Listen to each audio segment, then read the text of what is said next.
Good morning, everybody. Good morning, everybody. My name is Susan Goldberg. I'm the editor-in-chief of National Geographic magazine and the editorial director of National Geographic Partners, and I want to welcome you to this terrific session today. You know, when we walk around the World Economic Forum, everywhere you see the sign, and it says that this session is about committed to improving the state of the world, and we have now spent several days talking about that. But when we talk about improvements in our own lives, I think what we all think about is how to be happy. And happiness is embedded in our cultures, almost no matter where we come from. When people get married, we always wish them every happiness. When somebody's stressed out, we say, don't worry, be happy. In the United States, the concept of happiness is enshrined in the Declaration of Independence. Thomas Jefferson wrote about our inalienable rights. The pursuit of happiness was one of those. And even 35 years after the Declaration of Independence in 1811, he was still writing about it. He said, "The happiness and prosperity of our citizens is the only legitimate object of government." And I think that is so interesting, how happiness is just what everybody seeks, whoever you are. And I am very delighted today to introduce National Geographic fellow and a best-selling writer, Dan Buettner. Dan started working with us at National Geographic in 2005 when he did a cover story about what he called the blue zones. And those were the places where people lived the longest. Well, here we are, 12 years later, and Dan is again writing for us. He is going to be writing a cover story for us in November on the happiest places in the world. And you know, he is also going to turn that into a book, and there will be television. But I just love that he is basing this notion of happiness on scientific research. And so without further ado, let me present Dan Buettner to tell you about his research. Thank you, I'll tell you, it's a thrill to be introduced by your editor. So I'm going to talk about some of the world's happiest people and the lessons they give us about being happier. But I thought I'd start out with you and maybe telling you something about yourself which maybe you didn't know. So I'm going to ask you two binary questions. One is about the quantity of life and the other one's about the quality of life. I want you to raise your hand to one of the questions. The first question I'm going to ask you is a question if you think life is long or short. Okay, I'm going to ask you to raise your hand. You can only raise your hand to one of them. Raise your hand if you think life is short. Now raise your hand if you think life is long. Okay. It's maybe a short conference. All right, now this is about quality of life. Raise your hand if you think life is hard. Think life is hard. Now raise your hand if you think life is easy. All right. So a guy named Michael Norton, a Harvard researcher, led a team of researchers from a few universities from around the world, and they surveyed 2,500 people, and they asked those exact same questions, and they correlated it with happiness. And sadly, they found that the people, well, before I do that, I'll probably tell you the results. I'd like the people who think that life is long and easy to stand up. Anybody raise their hand to both? Long and easy. All right, stay standing. Don't worry, you're going to like the outcome. So the least happy people, and actually the majority of respondents, were people who thought that life is short and hard.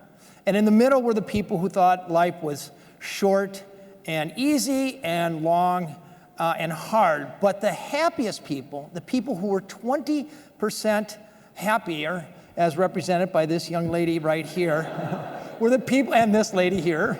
Why don't you two stand up just one more time? Just one more time, hold it. These are the happiest people in the room. And by the way, they're more likely to vote and they're more likely to be generous. So these are the two women you want to invite to your next fundraiser. I'll be hitting you up for money afterwards. I'm just kidding. So for the last 13 years, I've had the honor of working with National Geographic and have developed somewhat of an expertise at finding the most extraordinary populations in the world and then learning their secrets. And part of that is doing careful measurement ahead of time. For this first project, we actually spent 2 years to identify 5 parts of the world where people live statistically longest. Then we recruited a team of experts who could help us go to each of these places and distill out their lessons or the common denominator. So in a sense, we reverse engineered longevity. I wrote this cover story in 2005 and found that no matter where you go and find extraordinarily long-lived people, whether it's Europe, Asia, United States, or Latin America, you see the same 9 common denominators. Number 1, they don't really exercise in the way we think of exercise, but rather they live in environments that nudge them to move every 20 minutes or so. For the most part, they live in walkable communities. They suffer the same stresses that we suffer, except they have sacred daily rituals that help them unwind that stress and get rid of some of the chronic inflammation that is the core of every age-related disease. They have vocabulary for purpose, which is worth about 7 years of life expectancy. Good news based on what I've observed at the conference, they do drink a couple glasses a day, most often with meals. And no, you cannot save up all week long and have 14 on the weekend. We did a meta-analysis at diets of longevity all over the world and found that 95% of the dietary intake of the longest lived people are low-processed plants. Grains, greens, nuts, and beans. Beans are the cornerstone of every longevity diet in the world. If you're eating about a cup of beans a day, it's probably worth 3 or 4 years of life expectancy.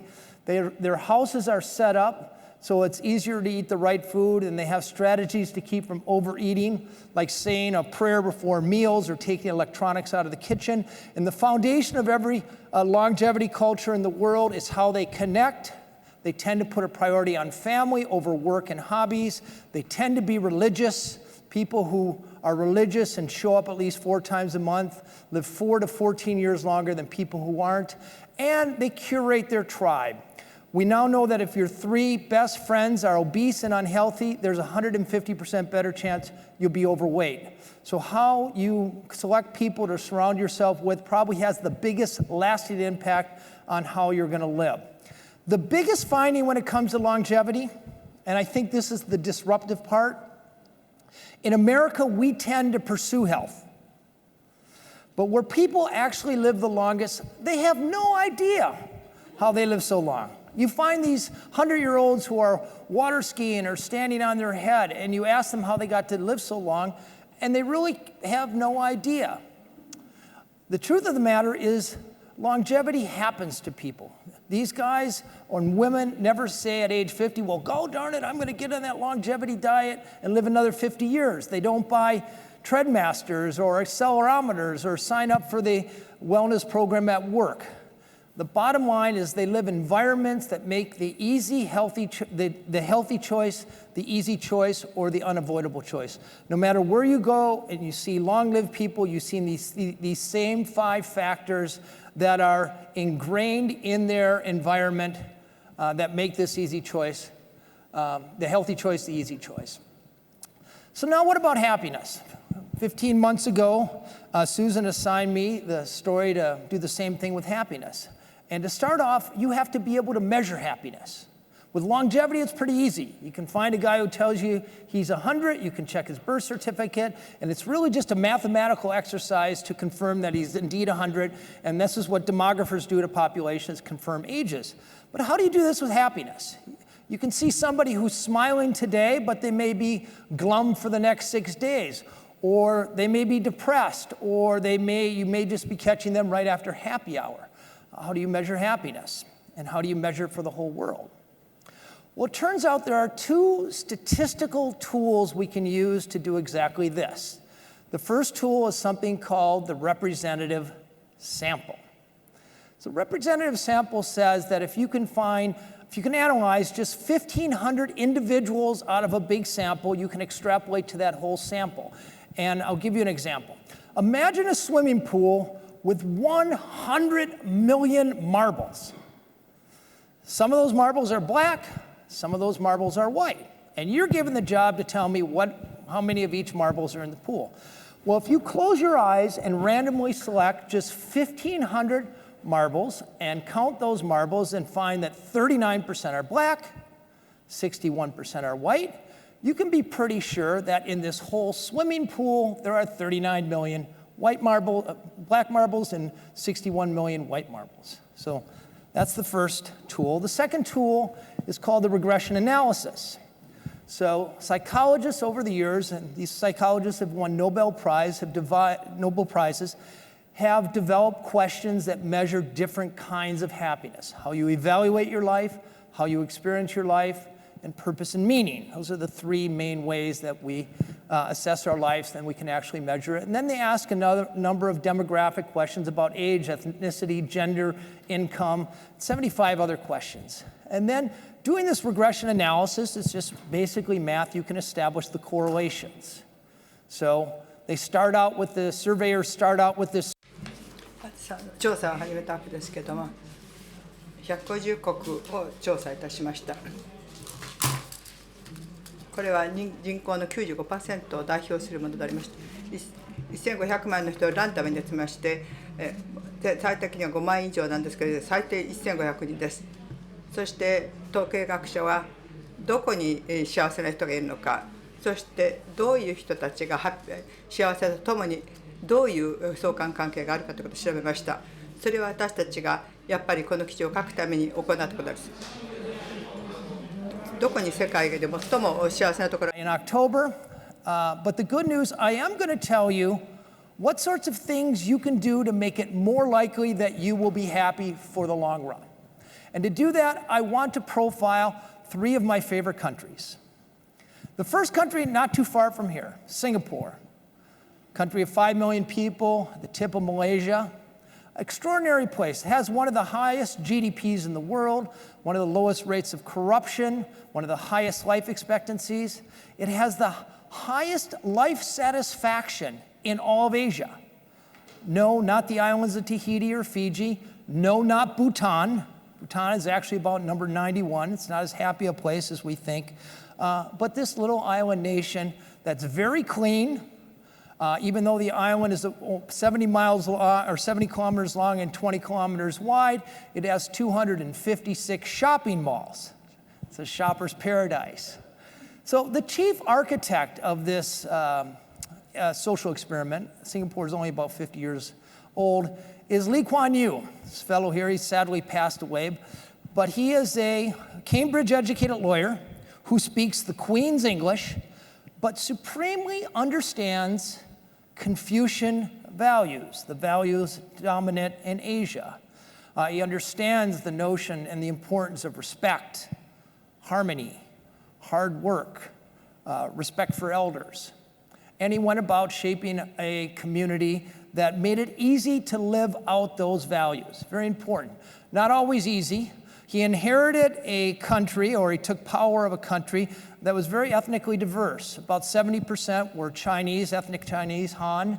About 13% were Indian, and about 12%, 14% rather, were Malay Muslims. So this is a recipe for ethnic strife. But interestingly, there's hardly any ethnic strife. You'll hear a few anecdotal stories, but actually it's a country that gets along very well together. How did that happen?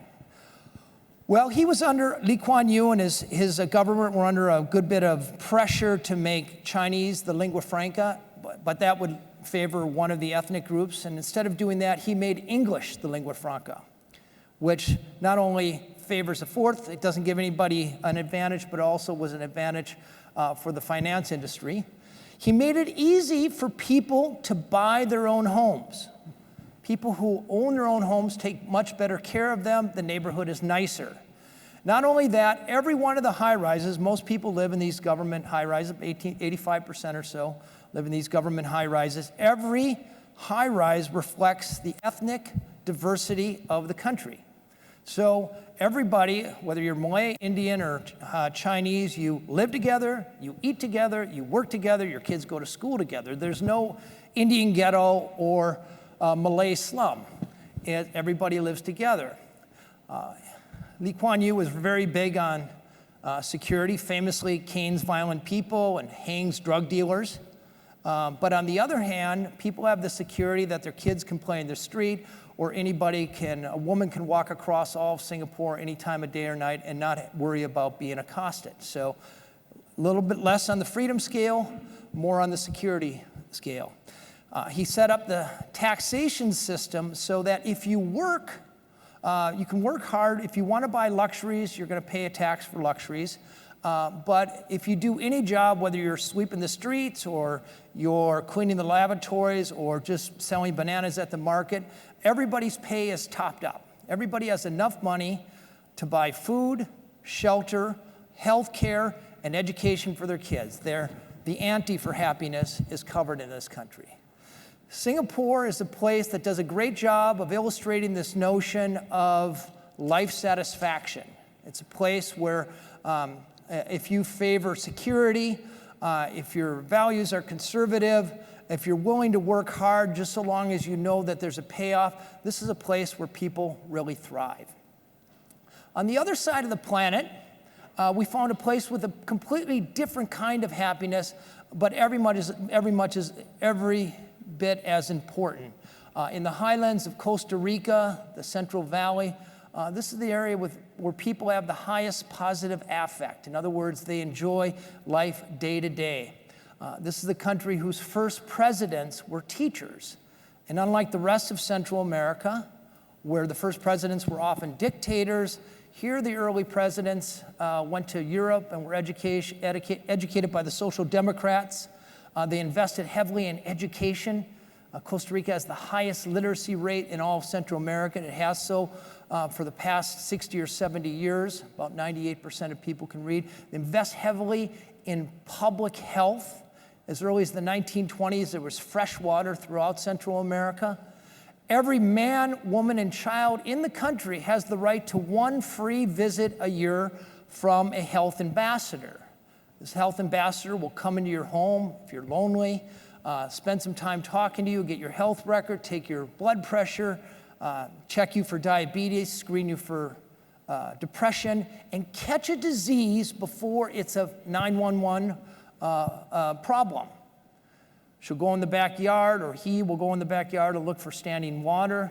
That's why there was never a big Zika outbreak in Costa Rica. They don't have big problems with dengue and malaria, and even go in the refrigerator and coach people the right way to eat. Now, we tend to think of health and happiness as two separate things, but actually they're inextricably linked. You really can't be happy if you're not healthy. And in Costa Rica, they spend 1/15 the amount America does on health care, and they have half the rate of middle-age mortality. In fact, the longest-lived people in the world live in Costa Rica, and those longest-lived people are among the poorest. Poorest actually live longer there. Completely pops the myth that you need money to be healthy.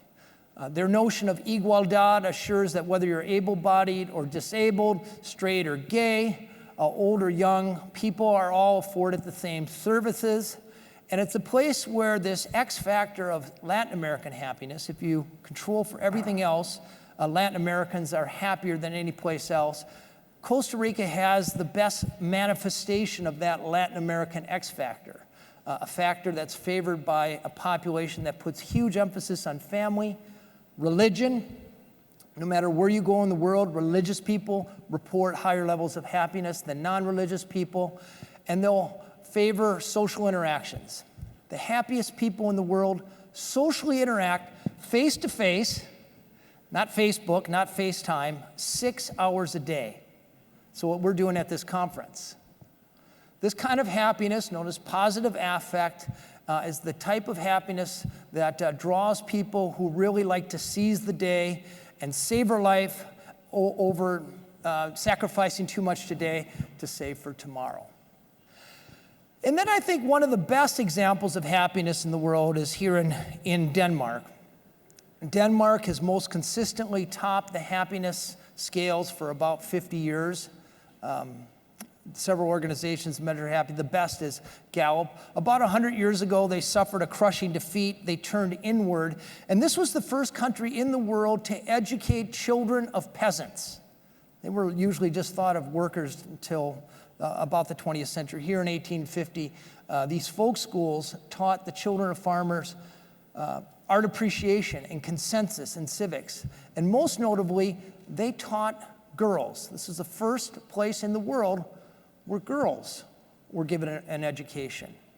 First place in the world to start cooperatives, which led to unions, which led to universal health care and education. In Denmark today, everybody has free education through college. In fact, you get paid to go to college. Free health care, and everybody who retires is assured a comfortable retirement. It also has the highest trust in the world. One of the biggest correlates to national happiness is trust. Do you trust each other? Do you trust the government? Do you trust the cops? And here, the best example of trust that I saw happen mid-morning in the cafes in Aarhus, where women would get together with their friends to chat, but because their toddlers were noisy, they just left them out in the lobby. And for those crying little babies, well, they just parked them outside, which is completely natural in Denmark, but when a Danish woman tried to do this in New York City, she ended up in jail. Traditionally, it's been a very tolerant place. In America, we like to brag because just in the last 20 years or so, we started letting gays marry. But in Denmark, gays have been marrying for the past 50 years. And no matter what your values, there's a way to express them, whether you like to read the newspaper naked or ride your bike naked. Don't try this at home. And it's set up really so people can get the right kind of job. Denmark famously has the highest tax rates in the world. But on the other hand, all their needs are taken care of. So when people are deciding what they're going to do for a living, it makes no sense to favor a paycheck over a job that fuels your passion, because you're going to get taxed to the mean anyway. So here's a place where the garbage man makes as much as the lawyer. So it favors work, professions like design, furniture making, and architecture. Some of the best architects in the world are here in Denmark. And it reminds us that while we tend to think of happiness as the pursuit of joy, actually mitigating those things that cause us day-to-day stress is just as important. In Denmark, as I've said, they don't have to worry about whether or not they'll be cared for if they get sick, whether or not their kids will go to school, or whether or not they'll have a future after they retire. So, 3 different parts of the world, 3 different kinds of happiness. There's one set of factors that explain each of the 3 places, a little stronger set that explains 2. And then the sweet spot here. These 6 factors explain about 90% of human happiness. The first one, GDP, gross domestic product. The thing to remember about GDP, though, it is a blunt instrument. GDP is important for poor countries, but after you hit GDP of about $25,000 a year, or the GDP of Portugal, say, more GDP doesn't really bring much more happiness. There's diminishing marginal return. So after your country has made enough, if leaders are really interested in producing well-being and happiness, they would focus their resources on other things. I'd argue the second most important thing to focus on is healthy life expectancy. Costa Rica produces the highest healthy life expectancy per capita than any place else in the world. Generosity, which is the propensity of people to donate. Tolerance, which is the freedom to live out your values. That doesn't necessarily mean the freedom to demonstrate or cause trouble or to do drugs, but freedom to live out your values. You live in a place where social interaction is easy. There's a very big correlation, by the way, between bikeability and the happiness in a place. The most bikeable place in the world is Copenhagen, Denmark. About 50% of all trips are done on bicycles. And then the biggest, second biggest correlate is trust. Do you trust your government? Do you trust your cops? And do you trust each other? And there are policies that will favor trust over, will favor trust. So 3 types of happiness, but how do you apply them to your life? So I hired a couple researchers to do an academic review of all the available research. So we can measure 3 types of happiness: life satisfaction, how you evaluate your life; positive effect, how you experience your life; and purpose, which is more or less meaning. And there's one set of things you can do to favor each. If you're interested in life satisfaction, you work full-time and make at least $75,000 a year. If you favor day-to-day joy, you make sure you get your 7 hours of sleep. You vacation 6 weeks, which is the optimal. If purpose is important for you, you do the internal inventory and make sure you get the job you like. There's a few factors that fall in both categories. Having faith seems to be good for both purpose and life satisfaction. Volunteering is good for both experience life and purpose. And having sex twice a week is good for not only how you experience your life, but how you evaluate it. And that may be a pearl of wisdom you guys might want to take home to your wives. And then there's the sweet spot for individuals. 5 or so things we know favor all 3 types of happiness. So these are the things that will statistically make you happier. And the literature of positive psychology is full of different tricks and techniques to make you happy. But the problem with pursuing positive psychology is twofold. Number one, the intervention only works as long as you're paying attention. So as soon as you quit practicing gratitude and savoring, the effect goes away. And number two, other research shows that the harder we try to be happy, the more miserable we are. So if you really want to be happy, here's what I think you ought to do. And this is all driven by statistics. You want to shape your environment so you're more likely to be happy. So most of us live about 8 kilometers from our home and work. I call this the life radius. And there's a number of things you can do to permanently shape that environment. So I have 6 different domains here. The first one is the individual. There's not much you can do to your inner self, but there is one thing that seems to work. People who go through an intense meditation experience, like Vipassana, seem to rewire their brains for several years to be able to stay in the present more. Favors happiness. When it comes to finances, believe it or not, financial security is more important than consumption. So if you have a little bit extra money, you're much better off putting that extra money in an insurance policy or paying down your mortgage or opting in for some automatic forced savings plan than you are buying a new pair of shoes or getting a new electronic gadget. When it comes to your home, though your realtor will tell you to buy the cheapest home on the block, you're actually much better off to buy an average home on the block because you don't want to walk out your front door every morning and see a nicer car than yours and a bigger house than yours because it slowly grates away at our psyche. A few other things you can do in your house is make sure you have natural light, make sure you have a window that looks out on nature, and have the type of house that invites people in. Social networks, there's a lot you can do with your social network. The minimum we should all have are 3 friends that we can count on a shitty day. We can have meaningful conversations with them and we actually like them. And for every new happy person we add to our network, it increases our own chances of happiness by about 15%. When it comes to work, I pointed out the importance, especially for everybody in this room, the importance of pursuing your passion over a paycheck. It's a much better strategy in the long run. But Gallup asked 2 million employees over the course of 5 years what the most important determinant of whether or not they were happy. And guess what it was? What are they? Expectations. That's close.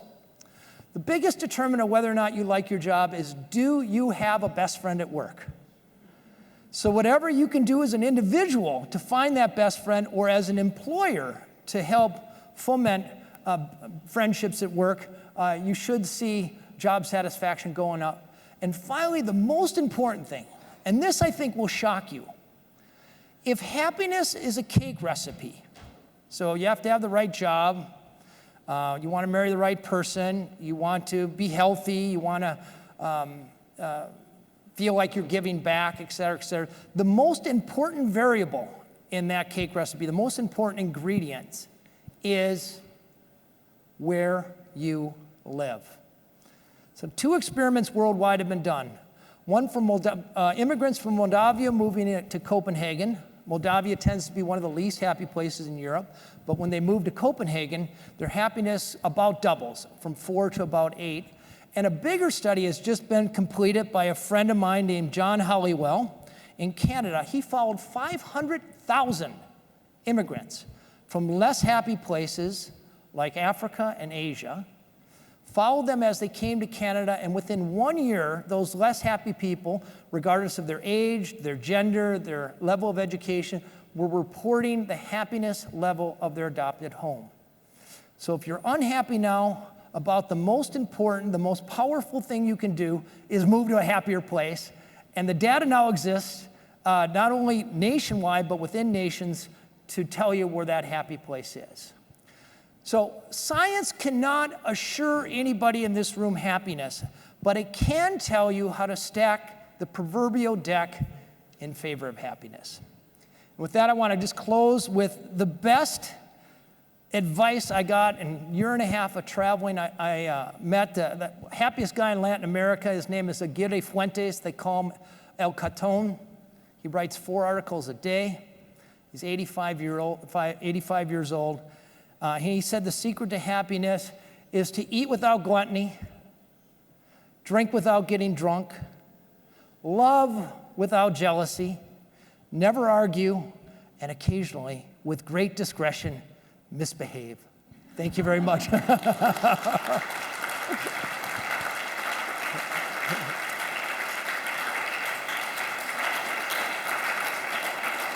you. So I would love to talk a little more about happiness. I'm sure the people in this room have got lots of questions, so I want to leave plenty of time. But can we go back to that last picture? I think that is an even more appropriate picture with which to discuss happiness. If we could go back by one slide. All right, I'm sure we'll get to it. But Dan, so there we go. This picture, you just look at it and it makes you happy, right? Yes. Copenhagen. Copenhagen. So you study happiness for a living for the last several years. You're writing about it, you're talking about it. What do you do in your own life to make sure that you're happy? Happy hour. Yeah. A few things. I'm a bicycle fanatic, so I bike to work. I always feel a lot better when I bike to work. I happen to run my own business, but I hand-selected people I actually like. I do exactly what I love to do, and I'm a naturally social person. By the way, introverts are actually happier than extroverts when it comes to interacting with people. Introverts are actually happier when they're around people. I'm an extrovert, and now I have an excuse to socialize every night, which I do. All right, so those are the things that make you happy. So we spend a lot of time at this conference talking about technology and innovation, and a lot of technology and innovation is sort of the opposite of socializing with other people. You know, you talked about not Facebook, not FaceTime, but actually talking to somebody in person. Does what's going on now with technology and everybody on their device all the time, does that worry you about the world's happiness? I salute innovation and experimentation, especially a great speech we heard yesterday in this very room about the importance of original research. But with National Geographic a few years ago, we did a carefully designed happiness survey, and we asked people their level of happiness, but we also asked them how many hours they spend on social media. And we found, interestingly, that social media actually does make people a little bit happier. People use social media between 0 and 45 minutes a day actually report higher happiness than people who don't use it at all. And presumably because they're connected in the real world. But after about an hour of social media, happiness drops off pretty precipitously, and the least happy people are online socializing 8 hours a day. So it really suggests that, you know, we evolved for about 25,000 generations interacting with other humans. And we survive so well as a species because we're able to collaborate, because we're genetically hardwired to appreciate the comfort of the company of others. And I think we should design our lives to make that easy. Okay. Well, next I would like to ask one of the happiest people in the room if you'd like to ask Dan any questions. One of them fled. Yeah. You're the last happiest person in the room. Yeah. Oh, there's a microphone coming. Yes. First of all, thank you very much for a wonderful presentation and for everything that you disclosed to us. And I really hope that this will make each and every one of us who's here in this room at least like a bit happier, and will make them spread this happiness around them. And my question will probably be, what is the advice that you would give to your children? Yes, the main advice you would give your children when they grow up, and to become just happy, to be happy, and also to spread happiness in life. Great. How to That's do a great it, question. Like how to do it, and what to So do. in the United States, anyway, we have a huge emphasis on math, reading, and science, and that's what we test for. But I'm a big believer that children should be taught the art of consensus. They should be given some time to, a teacher could very easily do this with kids. And I work with populations throughout the United States all the time, middle Americans who have no idea why they wake up in the morning and why they go to work. They just done it. They just wrote. But for a kid about the ages of 12 or 13 to have a really good understanding of what their values are, what they like to do, what they're good at, and get that really clear, and then what would be some outlets for that? Are they good at fixing things, or are they caretakers? Are they innovators, or are they analytic? So getting a clear idea what that is, and then helping your children nudge them along that path that really speaks to their purpose, I think is really important. Yes, and helping your kid find the passion, and telling the kid that even though they might not be doing well in math, that maybe what their real passion is literature, and it's okay. I also think it's really important to give kids the skills of picking the right mate, because so many teenagers and 20-year-olds in America blunder into sex, and they come out with a baby, and then they're kind of stuck. And to really slow that whole process down and make sure kids can pick the right mate, I think is super important for happiness for the long run. Do you think schools should teach some of those skills? I mean, American schools anyway have backed way off of anything that looks like teaching about social interaction or, God forbid, sex. But do you think schools should teach this that? is a very clear lesson from Denmark. So Denmark, since the 1850s, they've been teaching these very skills to children. And I think it's no coincidence that those kids have grown up to be great at civic engagement, great at consensus. They've elected great officials, and they've helped design a country that yields measurable happiness. Fascinating. Well, I'd like to open it up for other questions. We've got one right here. Yes, in the discussion. My name is Vafa Valapur. In your discussion on the three countries that you noted, Denmark, Costa Rica, and Singapore, there were a couple of shared considerations between them, whether it was GDP, trust, social community, healthy life expectancy. But I also noticed on the bottom level there was sunshine. And is there any climatic considerations, or are there trends towards? So this is, again, good news. If you live in a sunny country, controlling for everything else, you're about 2% more likely to be happy. And controlling for everything else, if you live next to water, and that could be the ocean, it could be a river, it could be a lake, you're about 5% more likely to be happy.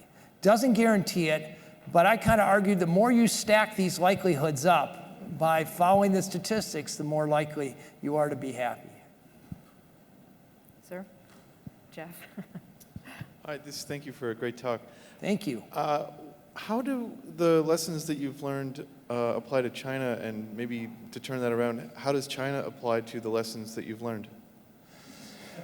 Well, I try to study the paragons, but I do happen to know that in the last 30 years, the happiness of China as a population has dropped.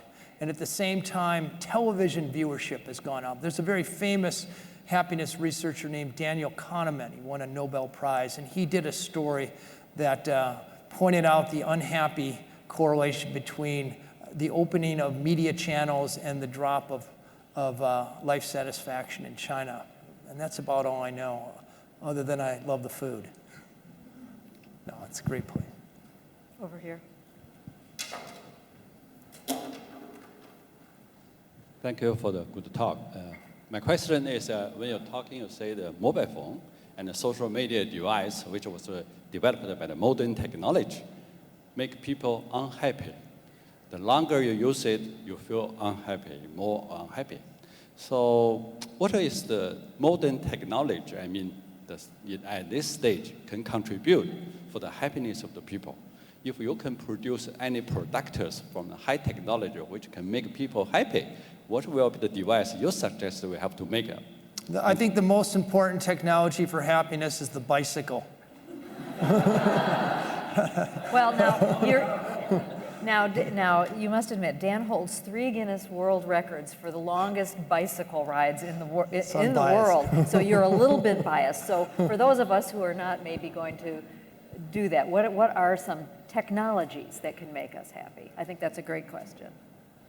Well, okay, the TV. I think the TV can be useful, but I showed you that grid of life satisfaction and positive affect. Well, TV tends to make our daily life happier, but again, only at about a half hour a day. So when your brain is exhausted at the end of the day, a half hour of intellectual repose with HBO or Showtime, there's nothing wrong with that. But to the point that you're watching TV at the expense of interacting socially or getting your exercise or volunteering or doing something meaningful, I think that's a problem.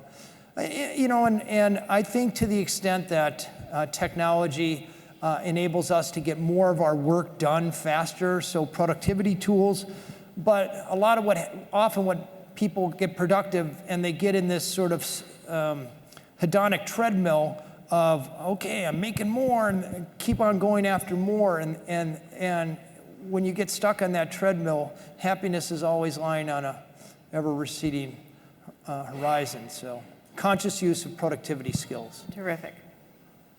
Thank you very much for the talk. My question is that I think ultimately everybody wants to be happy, but more than half of the world population happen to be born in the wrong countries, I guess. You mentioned about mass migration from Africa to Canada, and they're happier. So my question is, and the 3 countries that you show, the government plays an important role in setting up the policy on the environment to enable people to feel happier or to be happier. So what would be the advice you give to countries that are not happy? Yes. The policymaker. Yeah. So I'll tell you something, that happiness doesn't just happen. It's not because there's some cultural norm that everybody are smiling and have a positive outlook. There's a genesis. There's a very clear genesis to happiness. 50 or 100 or 150 years ago, between 50 and 150 years, enlightened leaders shifted their focus to maximizing economic output and focused on making sure kids got educated. Not PhDs, but that everybody had literacy. They focused on health and not doing heroic heart and brain surgeries, but minimizing infectious disease, and now the name of the game is preventing chronic diseases.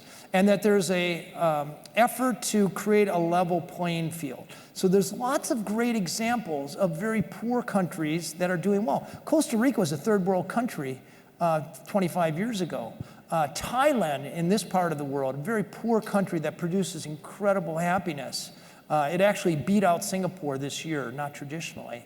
And all those places, what's that?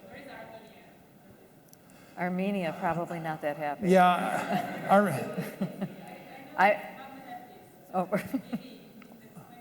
Well, as a rule, the Soviet bloc countries are less happy. I don't know off the top of my head. But there's something called the Gallup World Poll, which is really the gold standard, and you can Google Gallup World Poll and you can look up your country and you can see exactly how it fares. But it's very important to look at a 5-year average because they oscillate from year to year. So you want to look at the trend. Because I remember I've seen it. If I'm not mistaken, it's a month of but it was very surprising. Yeah, well, based on your example, I'm sure they're a lot happier than the polls rank them. I think we've got time for 2 more, here and here. Okay, you'll be the last one. Thank you very much. I'm from Norway, living in Switzerland. I wake up every morning with a cow outside with a big bell. I feel quite happy when I wake up in the morning. Just what we're discussing here is at the forum, and basically over the last 3 years, is the fourth industrial revolution. Would you agree with me that in 5-6 years' time, we will sit here and discuss mental health? Oh my God, that's a huge point. Yes. Basically because connectivity, everyone is going online, we're not going to interact with each other. Do you think that will be the backflash? Yes. So everything what you're speaking about today. So I couldn't cram everything in this 20-minute talk, which I went over anyway, but there's a very clever researcher from the London School of Economics. His name is Sir Richard Layard. And he did this great kind of study, a statistical study, and found that about 50% of all the unhappiness in a nation is driven by poor mental health. So about 1/6 of any population, the people there are suffering, most of those 1/6 are suffering from garden variety depression and anxiety. And that 17% or so drive about 50% of the cost of hospitalization utilization, about 50% of social services, about 50% of the crime. So if a government wanted to aim its resources in an area to produce the greatest happiness for the population, they would get people with mental illness less sick. And the way to do that, by the way, is with cognitive behavioral therapy. Just 14 sessions of cognitive behavioral therapy will relieve about 50% of all the cases. And to prove it, Layard actually got the Cameron government to fund 770 therapists to go into one area, and the cost and the mental health dropped exactly as he predicted. A very powerful experiment. So, Mental good health, point. that's big. Mental And our health. very last question. Thank you for breaking down happiness into specific elements, and I like the idea that we can stack up these elements to raise our possibility of being happy. But I noticed love in the middle of the diagram, and it seems very obvious, but it also seems like one of the most difficult things to define what love is. Or have you done, in your research, have you also broken down love into specific elements, like I noticed raising a dog is more happy than having sex twice a week. So have you gotten more specific in your research about what love means? But what was the last part? Well, have you been more specific in your book that's about to come out about what love means, what actually that means to make you happy? Yeah, so love is mostly about committing to a partner. It's mostly measured in marriage. So first of all, you want to take your time at getting married. The longer you wait, the better chance that before you say I do, the better chance you have at a long marriage. And if you're married, you're about 3 times more likely to be happy in 5 years than your non-married counterpart. So yes, kiss your husband. and with that, I'll thank you. And I think on that note, we will draw this to a close. Thank you, Dan. I think I feel better. I'm sure everybody else here does too. Thank you. Great job. Thank you.